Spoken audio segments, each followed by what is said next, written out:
नमस्कार, मी अक्षता. त्रिशाच किचनमध्ये आपलं स्वागत आहे. तर आपण इथे थंबनेल बघून आयडिया आलीच असेल, तर आपण रेसिपीसाठी लागणारं साहित्य पाहू, म्हणजेच व्हेज पुलावसाठी. तर इथे साहित्य आपलं तयार आहे. एक एक करून पाहूया. आधीच आपलं साहित्य तयार असेल तर आपली रेसिपीसुद्धा पटकन होते आणि आपला गोंधळसुद्धा होत नाही. तर त्यासाठी लागणारं साहित्य पाहू. इथे एक मीडियम आकाराचा मी पातळ उभा चिरलेला कांदा, एक टमॅटो, अद्रक लसूण पेस्ट, लिंबू, खडे मसाल्यामध्ये मी तमालपत्र, जिरे, वेलची, दालचिनी आणि इथे मी तांदूळ धुवून घेतलेला आहे. ते सर्व बेसिक मसाले धनेपूड, जिरेपूड, लाल तिखट, हळद आणि चिकन मसाला घेतलेला आहे. तो तुम्ही कोणत्याही ब्रँडचा वापरू शकता. आणि ह्याच्यासाठी व्हेज पुलावसाठी लागणाऱ्या भाज्या गाजर, बटाटा, वाटाणा, फरसबी. तुम्ही तुमच्या आवडीनुसार भाज्या कमी जास्त करू शकतात किंवा ॲडही करू शकतात. तर आपण यांनी पुदिना, कोथिंबीर, लिंबू मी तुम्हाला लास्टला सांगेनच कशासाठी घेतलेला आहे. त्यासाठी रेसिपी पूर्ण पहा. आता इथे मी कुकर गरम करून घेतलेला आहे. तर त्याच्यामध्ये आपण तेल टाकून घेऊ. तेल आपल्याला कडकडीत गरम करायचं नाही आहे. इथे महत्त्वाची टिप्स म्हणजे तेल हे गरम अजिबात जास्त करायचं नाही. त्यामुळे तेलातले मूल्य घटक कमी होतात आणि तेल कडकडीत तापल्यामुळे आपल्याला कोलेस्ट्रॉलसारखे आजकाल प्रमाण खूप वाढत आहेत. तुम्ही बघत असाल वडापावच्या गाड्यावरती किती प्रमाणात तेल उकळलं जातं ते. ह्याच्यामुळेच कोलेस्ट्रॉलसारखे प्रॉब्लेम वाढतात, बीपीसारखे.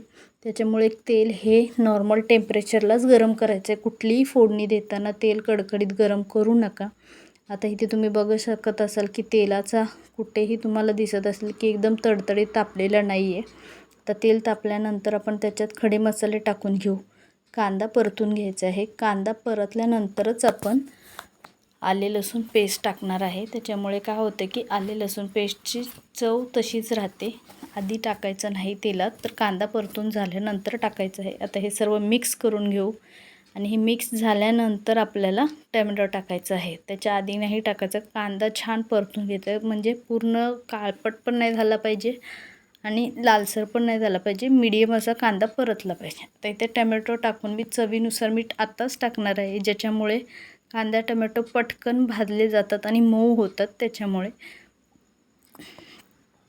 ते छान परतून झालेलं आहे. आता मी ते भाज्या टाकून घेते. भाज्या तुम्ही तुमच्या आवडीनुसार कमी जास्त करू शकतात. आवडत असेल तर फ्लॉवरसुद्धा तुम्ही ॲड करू शकतात. पनीरसुद्धा, पण पनीर फ्राय करून झाल्यानंतर वरून पण शक्यतो गरज नाही त्याची. तर इथे मी हा कांदा, गाजर, फरसबी, बटाटा आणि वाटाणा ह्या 4 भाज्या घेतलेल्या आहेत. त्याच्यातली एखादी भाजी नसेल काही हरकत नाही. आता हे पण आपण आता हे आपण भाज्यासुद्धा इथे छान अशा परतून घेऊ. ह्या परतल्यामुळे काय होतं की भाज्यांचा कलरही जास्त बदलत नाही आणि भाज्याही अशाच छान अशा म्हणजे शिजल्या जातात. त्याच्यामुळे ह्या स्टेजला आपण परतून घ्यायच्यात. आणि हे बेसिक मसाले धनेपूड, जिरेपूड, हळद, लाल तिखट आणि चिकन मसाला. तुम्ही जर तिखट प्रमाण खात असाल तर ह्या स्टेजला तुम्ही 2 हिरव्या मिरच्या उभ्या चिरूनही टाकू शकतात. पण मी जास्त करून तिखट प्रमाण आपण मुलांसाठी खास मी देत नाही. त्याच्यामुळे आता ह्या स्टेजला मी इथे पुदिना आणि कोथिंबीर बारीक चिरून टाकलेली आहे. आता हे पुदिना आणि कोथिंबीर आत्ताच का, तर ह्याच्यामुळे सुद्धा काय होते, आपल्या पुलावला एक चव छान येते. त्याच्यामुळे मी इथे तेलातच पुदिना कोथिंबीर परतते. आणि मी नेहमी सर्व भाज्या करताना असंच करते की जेणेकरून कोथिंबीरचा जो खुशबू आहे, सुगंध आहे, तो तेलामध्ये छान असा म्हणजे मिक्स होतो. त्याच्यामुळे आता ह्या भाज्या परतून झालेल्या आहेत. तर ह्याच्यात आपण धुवून ठेवलेला तांदूळ टाकून घेऊ. तुम्ही तुमच्या ठेवणीतला कुठल्याही प्रकारचा तांदूळ वापरू शकतात. असं काही नाही आहे. कोणताही तांदूळ तुम्ही वापरू शकतात. फक्त तांदूळ म्हणजे तुम्हाला माहिती असतं नेमकी ह्याला किती प्रमाण पाणी लागणार आहे, तर त्या हिशोबाने तुम्ही पाणी टाका. आणि हा आपलं कुकरमध्ये करणार आहे त्याच्यामुळे. तर हा तांदूळसुद्धा आपण छान परतून घेऊ. मी ते 1 कप जिरा राईस घेतलेला आहे. तुम्ही कुठल्याही ब्रँडचा घेऊ शकता, असं काही नाही. तर इथे 1 कप जिरा राईसला मी 2 ग्लास ही नॉर्मल टेम्परेचरचं पाणी टाकलेलं आहे.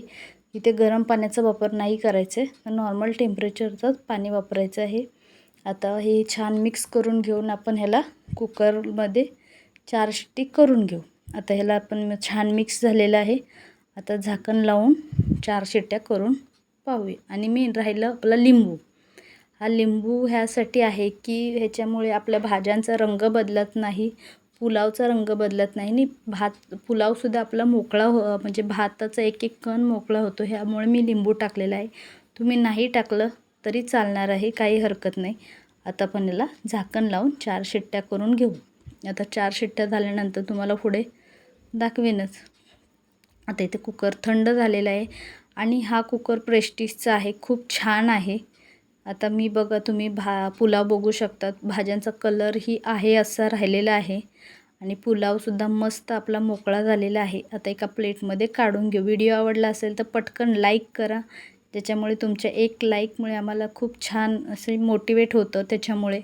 तर व्हिडिओ आवडल्यास व्हिडिओला लाईक, शेअर, कमेंट आणि चॅनल सबस्क्राईब करायला विसरू नका. आणि हा पुलाव तुम्ही दही, लोणचं, पापड ह्याबरोबर सर्व करू शकतात. तर अशाच नवनवीन रेसिपी पाहण्यासाठी त्रिशाच किचनला आताच सबस्क्राईब करा आणि बाजूचं बेल आयकॉनवर क्लिक करा. बाय.